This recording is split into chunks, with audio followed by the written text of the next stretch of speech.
Excuse me, folks. I'm a little lost. Sure. Do you happen to remember where I parked my car? I'm just kidding. No, but we can help you find an Uber. Thank you. Have a good day. Thanks for having a good sense of humor.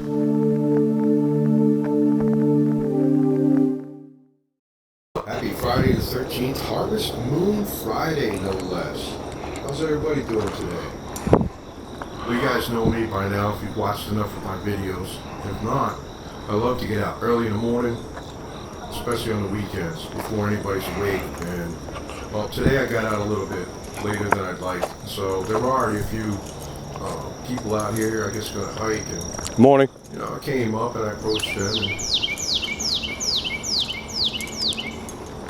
Pardon? as you can see, I actually said good morning to them. And these millennial maggots just ignored me. I said it the second time, the guy kind of nodded, and that was it. You would think that they would be a little bit social, but apparently not. The sounds in the morning down here are so crisp and clear. Even though there's a few people around, that doesn't affect me much. But I had something really strange happen the other day that I wanted to share with everybody. I don't know so much as it's strange. It was just caught me off guard. It was a little bit unusual. I was in a food line and getting some things. I came up to the checkout counter. There's a young black kid, probably 20, 21 at tops, college student by the looks of things. And the guy in front of me went and exchanged money. That was it. And then when it was my turn, he looked me over really quickly and he looked at me in the eye. He stopped and said, sorry, he said, do you think that you're free? So I immediately asked in return, why did you choose to ask me and not the guy in front of me? To which he replied, well, it was because of the hat he was wearing and the shirt. And he said, you seem like you're a little bit more open-minded, which I thought was interesting. Who knows? But the guy trusted his gut and his intuition. So then I replied to his question. So I told him I don't think that slavery was ever truly abolished and that the U.S. prison system is the new plantation for this country. I also kind of quickly told him that I don't believe that anyone has true freedom of speech. I don't think that we ever did, really. Nowadays, it's even more apparent. Certain things that we can and cannot talk about in real life, especially online, is being heavily censored. And I don't want to labor on that part too much. I've mentioned that in a few other videos. I also said to him quickly, because, you know, there are people behind me in line that are waiting to check out, and I don't, you know, want to get jumped out in the parking lot and beat up and thrown into a shopping cart or whatever. So I said, I also know I'm not really a true free landowner in that I have to pay taxes to the government controlling force every year. Otherwise, they'll come and take it away from me. I love that shot right there. But, so I don't truly own land. If I don't pay someone every year, it will be taken from me. And if I resist them taking it, they'll throw me in prison or worse. They'll kill me.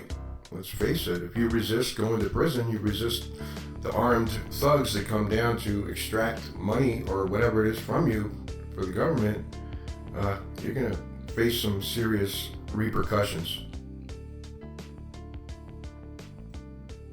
So this obviously got me to thinking about, well, what really is freedom like? Am I looking for freedom of, or freedom to, or freedom from this, that, or the other thing? Well, to me, basically, very simply, and I think to a lot of people, it means you have the right to do as you please.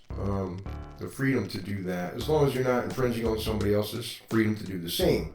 Whether that's, you know, your belief to think for yourself, to speak, to believe, not to believe, to worship, to not worship, to move around, to associate with those that we want to associate with or not, etc. Anyway, it reminded me of an old FDR State of the Union address that he gave back in 1941. And here's what he said. I'm just going to read a couple of excerpts from that briefly. We look forward to a world founded upon 4 essential human freedoms. The first is the freedom of speech and expression, everywhere in the world. The second is freedom of every person to worship God in his or her own way, everywhere in the world. The third is freedom from want, which, translated into world terms, means economic understandings which will secure to every nation a healthy peacetime life for its inhabitants, everywhere in the world. And the fourth is freedom from fear, which, also translated into real-world terms, means a worldwide reduction of armaments to such a point and in such a thorough fashion that no nation will be in a position to commit an act of physical aggression against any neighbor anywhere in the world. And of course, this leads me to the question for all of you. Do you know how many laws are actually on the books in the United States or in your own country? And if you don't feel bad, and you're not alone. I don't think anybody knows how many laws we have, and thousands of more laws are added each year. And we really need to look closely at that and the nation's unwritten laws, which are just as important. In other words, there's two standards applied to the law and those who fall under its jurisdiction. Those who are in a position of power, be it from their wealth or position of so-called authority, rarely receive the same punishments for the crimes as those who are not in that class. So, something to think about. I wish everybody a happy Friday the 13th. Have a good, safe Harvest Moon night, and thanks for watching. Much appreciated. Peace.